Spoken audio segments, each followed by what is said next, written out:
ओम शांति। आज 3 फरवरी 2022 की साकार मुरली।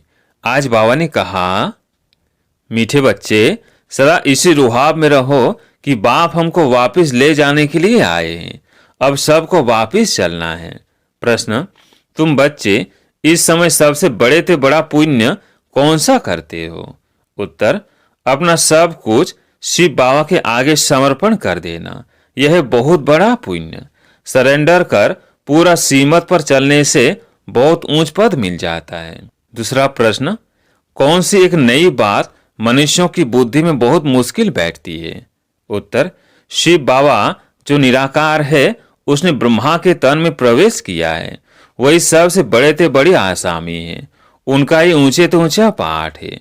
यह नई बात मनुष्यों की बुद्धि में बहुत मुश्किल बैठती है। गीत है, यह कौन आज आया सवेरे। ओम शांति। शिव बाबा बैठकर अपने बच्चों को समझाते हैं। बच्चे तो समझ गए हैं कि शिव बाबा निराकार है और हम आत्माएं भी निराकार है। उसको ही बैठ समझाते हैं। यह युक्ति सिर्फ एक ही बाप के पास है। बाप बैठ समझाते हैं। भगवान किसके साथ बात करते हैं? अपने बच्चे आत्माओं के साथ। बच्चे भी जानते हैं और बाप भी जानते हैं। आत्मा शरीर बिगड़ तो कुछ सुन न सके, शरीर द्वारा ही सुनती है। एक ये सत्संग है जिसमें परमपिता परमात्मा बैठ समझाते हैं।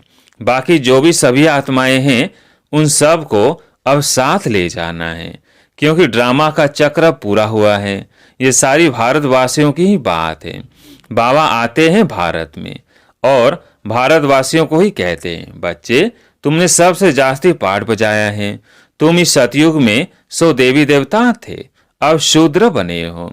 फिर से तुमको पढ़ाकर देवी देवता बनाते हैं। औरों को कैसे पढ़ाएंगे? गीता भी भारत की ही है। हर एक का अपना अपना पुस्तक है और जो भी धर्म पिताए आए हैं वह सब मनुष्य हैं। उनको अपना अपना शरीर है। यह सभी आत्माओं का निराकार फादर जो नॉलेजफुल है। ड्रामा के आदि मध्य अंत को जानते हैं। बाप को पढ़ाना भी तुम बच्चों को ही है, क्योंकि तुम ही चक्रवर्ती राजा फिर से बनने वाले हो। सभी तो मनुष्य देवता नहीं बनेंगे।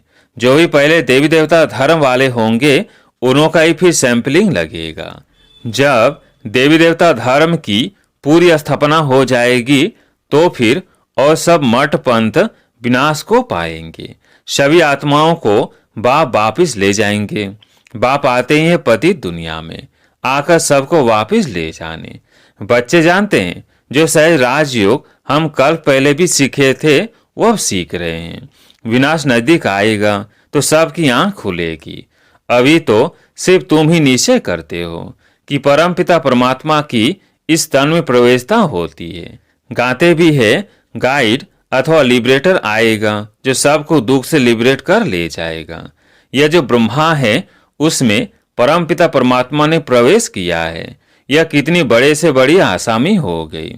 तुम बच्चों को इतने रुहाब में रहना है कि बाप हमको लेने आया है। कहते हैं मुझे याद करो। उस रिगार्ड से बहुत मुश्किल कोई देखते हैं। भगवान की कितनी महिमा है। वही सर्वशक्तिमान है। दूसरे कोई की इतनी महिमा है नहीं। इतना रिगार्ड तुम बच्चों को रखना है।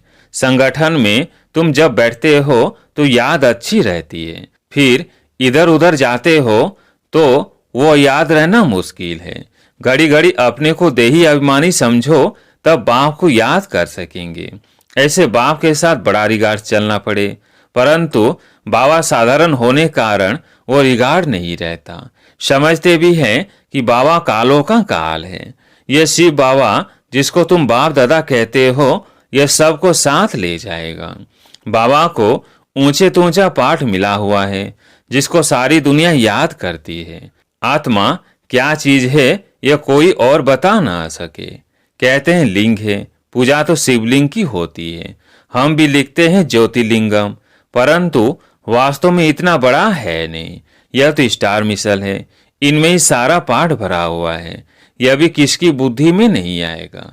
जब सुनेंगे आत्मा स्टार है, परमात्मा भी स्टार है, तो वंडर खाएंगे कि कितना वो ताकतवान इसमें प्रवेश होता है।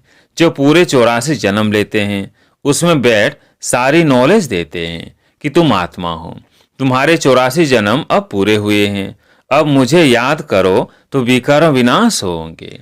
अभी तुम बच्चों को ख्याल में आता है कि आत्मा कितनी छोटी बीनती है। उसमें 84 जन्मों का पाठ है जो अपने समय पर एक्यूरेट रिपीट करना ही है। परंतु शिव बाबा का सबसे ऊंचे तो ऊंचा पाठ है। जैसे ड्रामा में राजा रानी को ऊंचा पाठ मिलता है ना, यह भी बना बनाया ड्रामा है जो रिपीट होता ही रहता है। और तुम बच्चे यह भी जानते हो, तो ऊंचे तो ऊंचे बाप को ऊंचे तो ऊंचा पाठ मिला हुआ है। तुम्हें भी सारे बेहद का ड्रामा बुद्धि में है।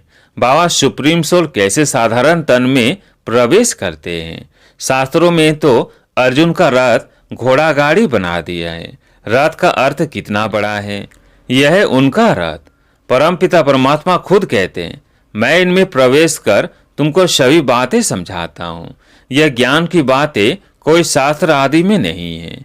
शिव बाबा ने ब्रह्मा तन में प्रवेश किया है। यह बिल्कुल नई बात होने के कारण किसकी बुद्धि में बैठती नहीं है। अब बाप कहते हैं, बच्चे देही अभिमानी बनो। अब तुमको परम पिता परमात्मा पढ़ाते हैं, उनको ही याद करना है। वो इस तन में बैठे हैं। इनको तो तुम दादा कहते थे, यह बाप दादा दोनों कंबाइंड है। तुम बाप दादा क्या बुलाते हो ना, पहले बाप फिर दादा, फिर यह तुम्हारी माँ भी है। यह गुह्य बातें समझाते हैं। यह है ब्रह्मपुत्र नदी, यह सागर नहीं है। बड़े ते बड़ी नदी इनको कहेंगे। फिर है सरस्वती, तुम हो ज्ञान सागर से निकली हुई ज्ञान गंगाएं। उन्होंने फिर वो चित्र बना दिया है।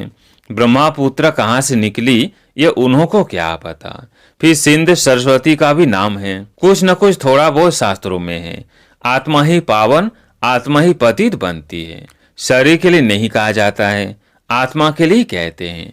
इस समय प्राय सभी पतित हैं। शरीर तो किसका पवित्र है नहीं, सभी पाप आत्मा है। सबसे जास्ती पुण्य आत्मा तुम बनते हो। सब कुछ शिव बाबा को सरेंडर करते हो। ऐसे बहुत होते हैं जो एक एक चीज सरेंडर कराते हैं। लोभ को सरेंडर करो, फलानी चीज छोड़ो। या तुम जब बाबा के बने तो सब कुछ बाबा को सरेंडर करते हो। बाबा फिर एवजा देते हैं।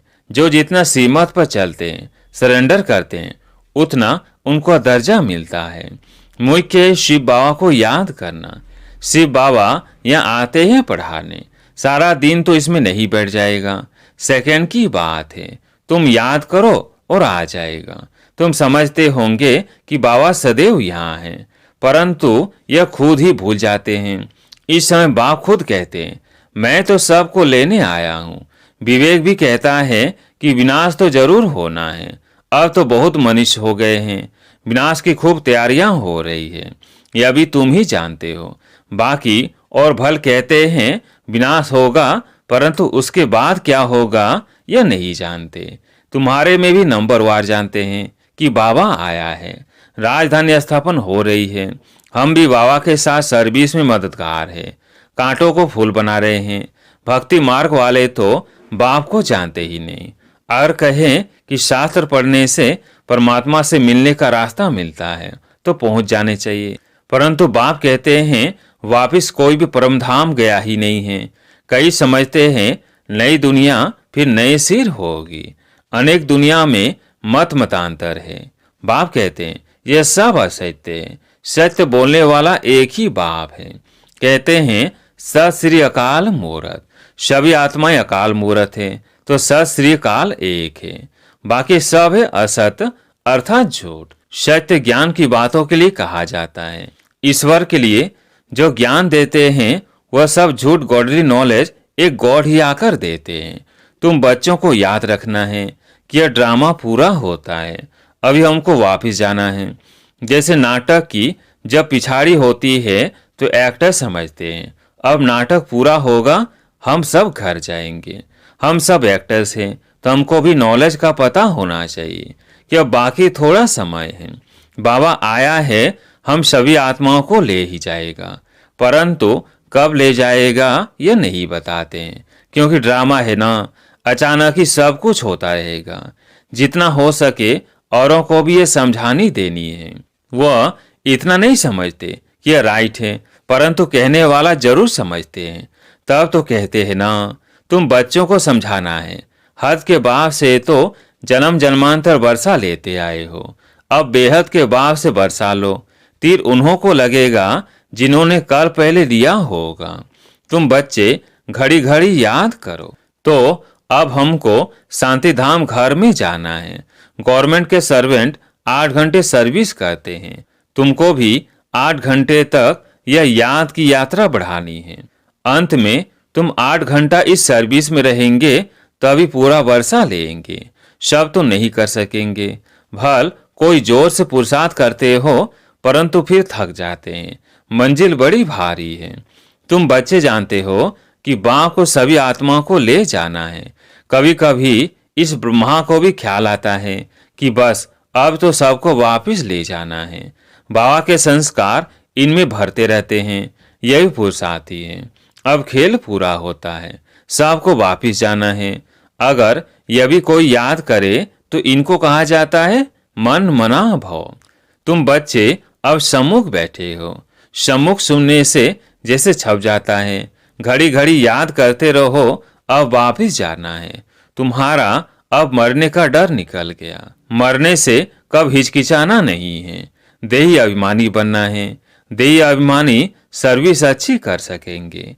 ज्ञानी तो आत्मा चाहिए। प्रदर्शनी में ध्यानी की सर्विस नहीं, ज्ञानी चाहिए। ज्ञानी तो आत्मा ही प्रिय लगती है। अच्छा, मीठे मीठे सिकिल्धे बच्चों प्रति माता पिता बाप दादा का याद प्यार और गुड मॉर्निंग। रूहानी बाप की रूहानी बच्चों को नमस्ते। हम रूहानी बच्चों की रूहानी बाप दादा को याद प्यार गुड मॉर्निंग नमस्ते नमस्ते। धारणा के लिए मुख्य सार। पहला पॉइंट, नई राजधानी बनाने के लिए बाप की सर्विस में मददगार बनना है। कांटों को फूल बनाने की सेवा करनी है। दूसरा पॉइंट, कम से कम 8 घंटा याद की यात्रा में रहने का अभ्यास करना है। मौत से हिचकिचाना नहीं है, क्योंकि बुद्धि में है। अब घर जाना है। आज प्यारे मीठे बाबा का वरदान, स्वयं को विशेष पाठधारी समझ साधारणता को समाप्त करने वाले परम व श्रेष्ठ भव। स्वयं को विशेष पाठधारी समझ साधारणता को समाप्त करने वाले परम व श्रेष्ठ भव। जैसे बाप परमात्मा है, वैसे विशेष पाठ बजाने वाले बच्चे भी हर बात में परम यानी श्रेष्ठ है। सिर्फ चलते फिरते खाते पीते विशेष पाठधारी समझकर ड्रामा की स्टेज पर पाठ बजाओ। हर समय अपने कर्म अर्थात पाठ पर अटेंशन रहे। विशेष पाठधारी कभी अलवेले नहीं बन सकते। यदि हीरो एक्टर साधारण एक्ट करे तो सब हंसेंगे। इसलिए हर कदम, हर संकल्प, हर समय विशेष हो, साधारण नहीं। आज का स्लोगन, अपनी वृत्ति को पावरफुल बनाओ तो सेवा में वृद्धि स्वतः होगी। अपनी वृत्ति को पावरफुल बनाओ तो सेवा में वृद्धि स्वतः होगी। अब सुनते हैं मातेश्वरी जी के अनमोल महावाक्य। हेडलाइन, निरंतर याद अर्थात लगातार याद रहे। मम्मा ने कहा, देखो परमात्मा का फरमान है मुझे निरंतर याद करो। अब निरंतर शब्द का भी रहस्य समझना पड़ेगा। निरंतर कहा जाता है उसको जिसमें कोई अंतर न हो, लगातार योग रहे, जिसमें खंडन न पड़े, उसे अटूट योग भी कहा जाता है। परमात्मा प्रतिज्ञा करते हैं, अगर मुझे निरंतर याद करोगे तो मैं तेरे किए हुए पास्ट विकर्मों को भस्म करूंगा। तो ये ज्ञान अग्नि जिसमें विकर्म दग्ध होते हैं, यह बाप धर्मराज भी है। जब वो सजाओं द्वारा विकर्म विनाश करा सकता है, तो बाबा के पास प्यार का भी कोई तरीका होगा। तो जो उनके प्रैक्टिकल आए बच्चे बने हैं, उन्हों को फिर यह फरमान देते हैं कि हे बच्चे, मन मना भव। निरंतर मुझे याद करने से तुम विकर्माजीत बनेंगे, धर्मराज के डंडों से बच जाएंगे। परमात्मा के पास विकर्म विनाश कराने के 2 तरीके हैं। एक है सजाओं से पवित्र बनाने का तरीका, और दूसरा है योग लगाने से पवित्र बनने का तरीका, जिससे पाप नाश होते हैं और जीवन मुक्ति पद प्राप्त होता है। दुख के आवागमन से छूटने के लिए परमात्मा की याद के सिवाय और कोई उपाय है ही नहीं। अच्छा, ओम शांति।